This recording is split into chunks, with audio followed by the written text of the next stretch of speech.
రామయ్య ఇన్స్టిట్యూట్లో జరుగుతున్న ఎగ్జిబిషన్లో స్టూడెంట్స్ అనేక ఆసక్తికరమైన ప్రాజెక్టులను అయితే రూపొందించడం జరిగింది. ప్రస్తుతం వాటిని అన్ని కూడా ఇక్కడ డిస్ప్లే ఉంచడం జరిగింది. మనం చూస్తున్న ఈ ప్రాజెక్టు పూర్తిగా కూడా డిఫరెంట్గా దీనికి పేటెంట్ పొందిన ప్రాజెక్ట్గా కూడా చెప్తున్నారు. సో ఇది మొత్తం వైర్ లేకుండా కూడా పవర్ని ట్రాన్స్ఫర్ చేసే విధంగా కూడా ఈ ప్రాజెక్ట్ని రూపొందించామంటున్నారు. ఇది ఎలా వర్క్ అవుతుంది, దీనికి పేటెంట్ పొందిన ప్రాజెక్ట్గా అంటున్నారు. స్టూడెంట్స్ తయారు చేసింది. దీన్ని తెలుసుకుందాం. మీ పేరు ఏంటంటే, మీరు ఏ బ్రాంచ్, ఈ ప్రాజెక్ట్ ఏంటి? నా పేరు దివ్య. నేను ఎలక్ట్రికల్ బ్రాంచ్ నుంచి ట్రిపుల్ బ్రాంచ్. ఇది నేను నా team members Nidhi, Sanjana and శుభంతో చేస్తున్నా. Guidance Victor George sir. So ఇది ప్రాజెక్ట్ ఏమంటే వైర్లెస్ పవర్ ట్రాన్స్ఫర్. ఇది ట్రాన్స్మిటర్ కాయిల్, ఇది రిసీవర్ కాయిల్. సో ఇక్కడ మీరు చూస్తున్నట్టు డీసీ సప్లై ఇచ్చినప్పుడు ఇలా మోటార్ స్పీడ్గా తిరుగుతుంది, ఎందుకంటే కాయిల్స్ దగ్గరగా ఉంది, ఎఫిషియన్సీ చాలా ఎక్కువ ఉంది, పవర్ ట్రాన్స్ఫర్ అవుతుంది. సో ఇది ఇలా కాయిల్స్ పైకి మూవ్ చేసినప్పుడు ఎఫిషియన్సీ తగ్గుతుంది, ఎందుకంటే డిస్టెన్స్ ఎక్కువ అవుతుంది కాబట్టి. అండ్ చాలా డిస్టెన్స్ చాలా ఎక్కువ ఉంటే పవర్ ట్రాన్స్ఫర్ అవ్వదు, ఆగిపోతుంది. సో ఇది డెమాన్స్ట్రేషన్. ఇలా ఇది బేసిక్లీ మేము డిజైన్ చేస్తుంది డ్రోన్స్ కోసం. ఇది 200 వాట్ ఇస్తుంది. సో మిడ్ రేంజ్ డ్రోన్స్ కోసం మేము రెడీ చేసాం. ఇది ఇంకా ఇంప్లిమెంట్ చేయొచ్చు, దీన్ని ఇంప్రూవ్ చేయొచ్చు, వెహికల్ ఛార్జింగ్ కూడా చేసుకోవచ్చు. సో ఇది ఆటోమేటిక్ గా కూడా ఛార్జ్ అవుతుందా? సో పవర్ అనే సప్లై లేకుండా, పవర్ సప్లై ఫ్యూచర్ ఇంప్లిమెంటేషన్ అదే చేయాలనుకుంటున్నాం. పవర్ సప్లై లేకుండా బేస్డ్ ఆన్ సోలార్. ఇప్పుడు ఏ దశలో ఉంది? ఫ్యూచర్ మీ ప్లాన్ ఏంటి? సో ఇప్పుడు మేము ఒక సోర్స్ వాడుతున్నాం, DC source, and this will charge wireless charging, wireless అవుతుంది. కానీ లేటర్ దీని ఇంప్లిమెంటేషన్ ఏం చేయాలనుకుంటున్నాం అంటే పవర్ సోర్స్ లేకుండా డైరెక్ట్ సోలార్ సెల్స్ నుంచి పవర్ తీసుకొని ఇది ఛార్జింగ్ ఇచ్చేలా చేయాలనుకుంటున్నాం. సో ఇది పేటెంట్ పొందాం అంటున్నారు కదా, ఈ పేటెంట్ ఏంటి? ఇది ప్రస్తుతం లేదు, ఇది న్యూ థింగ్, నోవెల్టీ ఉంది, అందుకే మేము పేటెంట్ అప్లై చేస్తాము. ఫ్రమ్ స్క్రాచ్ చేసాం. ఇది లైట్ వెయిట్ ఉంది, ఇది డ్రోన్ పైన ఉండాలి, డ్రోన్ ఫ్లై అయ్యేటప్పుడు. సో బరువు లేకుండా కాంపోనెంట్స్ అంతా ఎంత లైట్ వెయిట్ అయితే అంత చేసేకి మేము ట్రై చేస్తాం. ఇది డీసీ సోర్స్, ఇక్కడ నుంచి పవర్ వస్తుంది. ఇక్కడ DC source first AC convert చేస్తాం, ఎందుకంటే రెసినెన్స్ ఇది వర్క్ అవుతుంది బేస్డ్ ఆన్ రెసినెన్స్. రెసినెంట్ అవ్వాలంటే అది ఏసీగా చేంజ్ చేయాలి. దాని తర్వాత రెసినెన్స్ అయినాక మళ్ళీ ఏసీ టు డీసీ కన్వర్ట్ చేసి అక్కడ డీసీ మోటార్ వేసాం. మీరు చూసి ఇది మేము ఎక్స్ప్లెయిన్ చేస్తుంది పవర్ ట్రాన్స్ఫర్ అవుతుంది అని చూపించడానికి.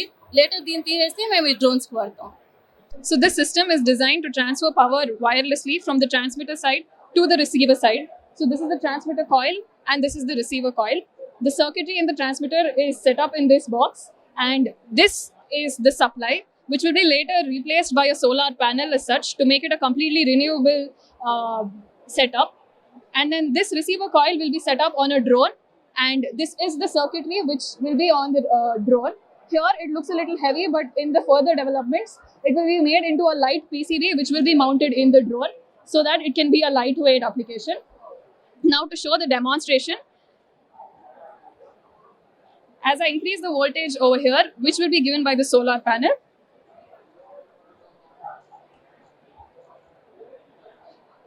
and vary the coil, this is the distance right now, and when I vary the distance between the transmitter coil and the receiver coil, we can see that the motor speed is changing as well, which means that the efficiency is increasing and decreasing when I move the receiver coil up and down, which means that the power transfer is changing with distance and the efficiency varies as well.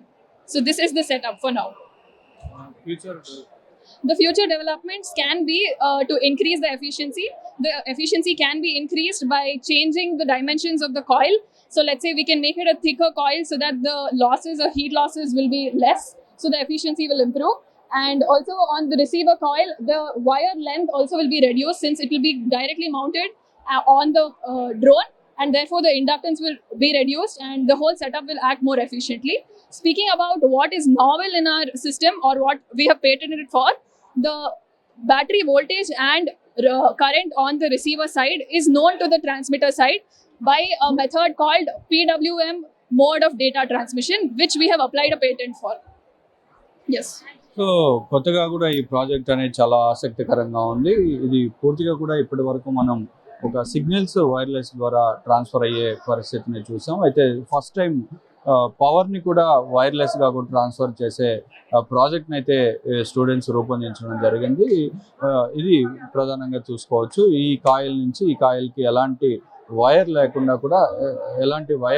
కూడా పూర్తిగా transfer అయ్యే విధంగా ఉంటుంది. మనం ఒకసారి ఇక్కడ చూడొచ్చు.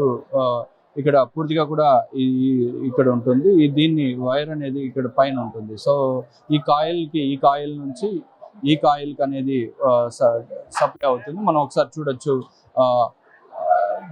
ఇక్కడ ఆన్ చేస్తున్నారు పవర్. దీని నుంచి ఈ కాయిల్కి వచ్చిన తర్వాత ఇక్కడ నుంచి వైర్లెస్ ట్రాన్స్మిషన్ అనేది ఉంటుంది. ఇక్కడ నుంచి పూర్తిగా కూడా ఇక్కడ నుంచి ఆన్ చేసిన తర్వాత ఈ వైర్లెస్ ట్రాన్స్మిషన్ ద్వారా సో ఈ కాయిల్కి వచ్చి ఇక్కడ నుంచి కూడా సో మోటార్ అనేది రన్ అవుతుంది. సో దీన్ని మనం దూరంగా తీసివేస్తే మోటార్ కూడా పూర్తిగా ఆగిపోయే పరిస్థితి ఉంటుంది. సో ఇది ప్రస్తుతం తక్కువ డిస్టెన్స్లో ఉన్నప్పటికీ రానున్న రోజుల్లో దీన్ని మరింతగా కూడా అభివృద్ధి చేసి అన్ని రంగాల్లో కూడా దీన్ని వాడే విధంగా డెవలప్ చేస్తామని చెప్పి దీన్ని సోలార్ ద్వారా పవర్ జనరేట్ చేసి దీన్ని వైర్లెస్ ద్వారా ట్రాన్స్ఫర్ చేసే విధంగా కూడా వారు అభివృద్ధి చేసేందుకు ప్రయత్నం చేస్తున్నామని చెప్తున్నారు. Camera person Sunil తగల్చరుచి, cabin Andhra Pradesh, Bengaluru.